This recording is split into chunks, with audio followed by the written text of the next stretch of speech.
Canal YouTube Eli Correia Oficial. Oi, gente! O canal da saudade. Se inscreva. Eu tô contando com a sua inscrição, hein? E aí você dá aquele like, faz aquele joinha e aciona o sininho, tá bom? Isso. E mande também a sua história. Eu estou aguardando a sua história e participe das nossas promoções aqui no canal do Eli Correia. Mande para esse e-mail, cartasaudadeelicorreia@gmail.com. Tô aguardando também a sua história. E no canal YouTube Eli Correia Oficial, existe vida, mesmo numa cadeira de rodas. Eu tinha 19 anos de idade. Todos me elogiavam, dizendo que eu era muito bonita e que seria muito feliz no amor. Bastava que eu tivesse cuidado na escolha, que com certeza eu encontraria a pessoa ideal. Mas, de repente, quando eu estava no primeiro ano de faculdade, comecei a sentir alguma coisa acontecer com o meu corpo. Isso mesmo, assim, muito de repente, começo a sentir coisas sérias, graves acontecendo com o meu corpo. Comecei a sentir febre, mas não só uma vez, várias vezes passei a sentir febre. Passei a vomitar e vomitar sem parar e a sentir um cansaço extremo. E não demorou para que as minhas pernas começassem a formigar. E de repente, eu já não conseguia mais me mexer na cama também. Impressionante. Assim, da noite para o dia, essa mudança extrema na minha vida. Eu comecei a ter todo o meu corpo quase que praticamente paralisado. E assim sendo, eu sequer conseguia me mexer da cama. Fui levada ao hospital, fui internada em isolamento com suspeita de meningite, com suspeita de alguma bactéria. Dias depois, os médicos informaram minha família que não se tratava de uma doença contagiosa, não se tratava de meningite ou coisa parecida, e sim de mielite transversa lupus. Mas o que é isso? Mielite transversa lupus é quando então ficamos sabendo. Uma grave inflamação na medula espinhal, uma doença rara, muito rara mesmo. Mielite transversa lupus, ou simplesmente lupus. Numa população de 1 milhão de pessoas, essa doença atinge somente uma. De 1 a 5, mas mais comumente uma. Em 1 milhão de pessoas, essa doença atinge de 1 a 5, mas mais comum em uma. E os médicos decretaram cadeira de rodas para a vida inteira. Minha mãe improvisou uma cama na sala, passei a usar fraldas e precisava de ajuda para me limpar, para me higienizar. Um prazer tão simples, tão bobo, o de pôr uma calcinha. Eu já não sentia mais esse prazer.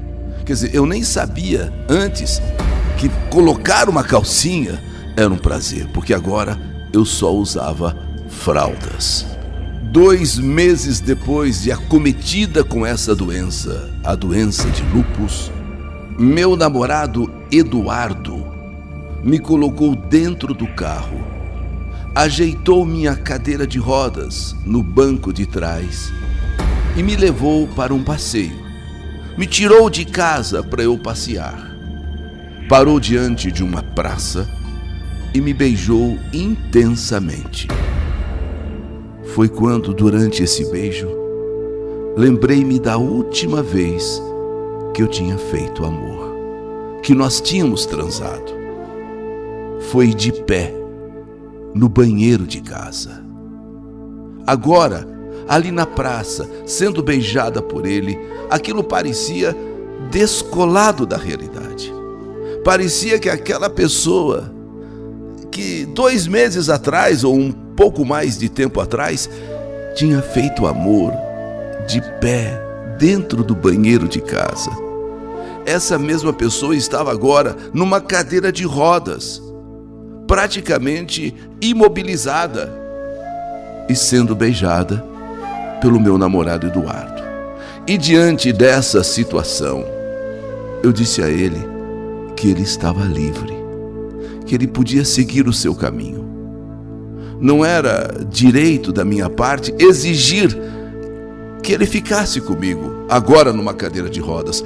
Ele que me conheceu assim, de uma maneira tão alegre, tão festiva, e de repente agora eu estava ali, entravada numa cadeira de rodas. E que aquele amor, o último amor que tínhamos feito, de pé, lá no banheiro da minha casa, ficasse na lembrança dele, ficasse na minha lembrança, mas que agora não tínhamos mais nada o que fazer, a não ser ele seguir a sua vida e eu seguir a minha vida numa cadeira de rodas. De verdade, eu não imaginava mais como seria transar com Eduardo na situação em que eu me encontrava. Como ser uma mulher, sabe, uma mulher assim, na acepção da palavra, na parte sexual, porque é claro, é natural que quando duas pessoas se unem, que haja amor entre os dois e que haja a relação mais íntima. Mas agora, o que fazer se eu já não podia mais oferecer isso a ele, meu namorado? Então, decidi romper o namoro. Enfim, namorar por quê? Namorar pra quê? E passei a achar que sexo era coisa do passado. E isso com menos de 20 anos de idade. E acho mesmo que quando eu decidi romper o meu namoro com o Eduardo, era o que ele esperava. Era o que ele queria. Tanto que ele aceitou numa boa e me desejou sorte, que ele ia seguir a vida dele. Voltando então à minha doença, que aconteceu de maneira tão repentina, me levando a uma cadeira de rodas, eu não podia aceitar passivamente essa minha situação. Muito nova ainda, menos de 20 anos ou quase 20 anos. Então, eu tinha muita esperança, eu tinha muita confiança que eu iria evoluir, que eu iria superar. Eu fazia fisioterapia intensamente. Eu fazia massagens todos os dias.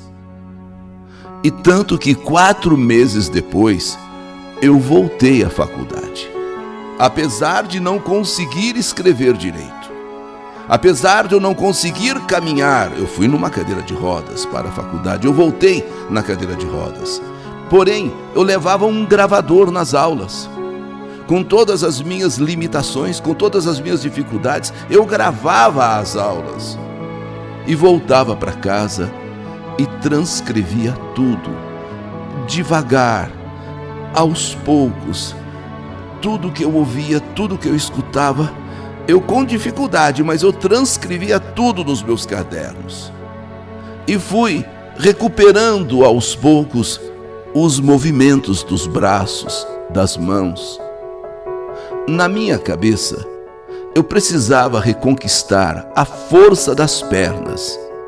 E eu pensava assim, poxa, como eu estou conseguindo recuperar alguns movimentos de minhas mãos e meus braços, eu também vou conseguir recuperar, nem que seja um pouco só, as forças das minhas pernas. Eu pensava, é uma questão de tempo, é uma questão de luta, é uma questão de esforço. Agora, intimamente, eu estava carente. O meu último beijo tinha sido dado na despedida de Eduardo, isso já há alguns meses atrás. Eduardo, que eu havia dispensado, vamos dizer assim, Eduardo, cujo namoro eu rompi com ele para ele ter liberdade de viver a vida dele, e ele já estava inclusive ficando com outras garotas, pelo que eu sabia. A quimioterapia contra o lúpus me fez perder muito cabelo, quase todo o meu cabelo. mas não cheguei a ficar careca, mas perdi muito cabelo. Engordei muito, fiquei com o rosto inchado, e isso por causa dos corticoides. Eu, sinceramente, quase não me reconhecia ao me ver no espelho. Era como se eu não fosse eu fosse outra, o que aumentava ainda mais a minha dor. Um dia, quando eu já estava com 22 anos, encontrei Toninho. Toninho foi o meu primeiro namorado, sabe aquele namoradinho dos tempos do colégio? Quando eu estava na 4ª série do colégio. Sim, eu reencontrei Toninho. Conversa vai, conversa vem. E não é que o Toninho pediu para voltarmos a namorar? Mas eu disse: você não está vendo? Eu sou uma cadeirante. Como você quer voltar a me namorar? E ele disse: mesmo você sendo uma cadeirante, você me aceita como seu namorado? E acrescentou que eu era o grande amor da vida dele desde aqueles tempos que nós namoramos lá no colégio. Ele falou: olha, você sempre foi o grande amor da minha vida. Eu perguntei: mas você está falando sério? Você quer me namorar mesmo nessas condições? Claro que eu quero. Eu te aceito assim. Até porque você é o grande amor da minha vida, sempre foi. Então, eu olhei bem para ele. Algumas lágrimas começaram a cair dos meus olhos. Toninho, então, tudo bem. A gente volta a namorar, porque nós namoramos lá no passado. Então a gente volta a namorar. E não é que voltamos a namorar e voltei a me apaixonar. Sim, eu voltei a me apaixonar por Toninho, o meu primeiro namorado. Uma noite, Toninho me colocou em seu carro, ajeitou com cuidado, eu ali na minha cadeira de rodas, e me levou a um lugar que eu não imaginava ser possível. Ele me levou a um motel. Isso mesmo, me levou a um motel. Teve todo o cuidado comigo. Chegamos no motel, eu fiquei assim, sabe, espantada, mas você me trazendo no motel. Eu confesso que, embora eu estivesse com as minhas limitações devido à doença, mas a minha cabeça estava bem. Eu tinha carências afetivas e carências também de ordem sexual.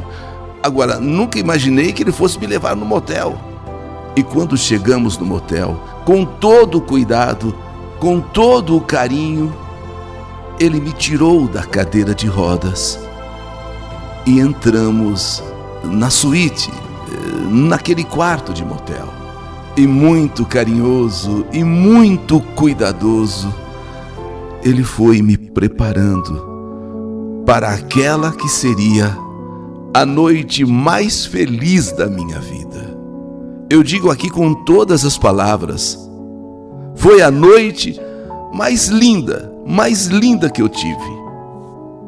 Hoje, eu continuo na cadeira de rodas. Hoje, eu trabalho no fórum, na Defensoria Pública. Eu defendo pessoas carentes que não podem pagar advogado. E mais, eu me casei com Toninho. Nós nos casamos. Eu sou casada com Toninho. E mais ainda, temos um casal de filhos maravilhosos. Quebramos a barreira. Quebramos aquela muralha que me separava de uma vida, vamos dizer assim, quase normal, que é a vida que eu tenho hoje. Casada, feliz com o meu marido e um casal de filhos. Essa minha história, eu escrevo para que o Eli Correia narre no canal YouTube, para que sirva de exemplo a muitas cadeirantes, a muitos cadeirantes dominados pela depressão e que pensam que a vida acabou. Eu vivo muito bem na minha cadeira de rodas. Eu vivo muito bem na minha vida de um modo geral. Eu tenho uma vida quase que normal. Então essa minha carta, que eu peço que o Eli Correia narre, é para que milhares, milhões de pessoas possam ver que é possível ser feliz, mesmo numa cadeira de rodas. É essa mensagem que eu quero deixar para todos, inclusive o prazer. Nós, cadeirantes, podemos sim também sentir o prazer da vida a dois, da vida mais íntima. Eu sou Clélia, que fiz questão de escrever essa carta sentada aqui, na minha cadeira de rodas, para dizer a todos que é possível ser feliz sim, mesmo sendo cadeirante. Essa é a minha história, história que a vida escreveu. Que saudade de você! Existe vida, mesmo numa cadeira de rodas.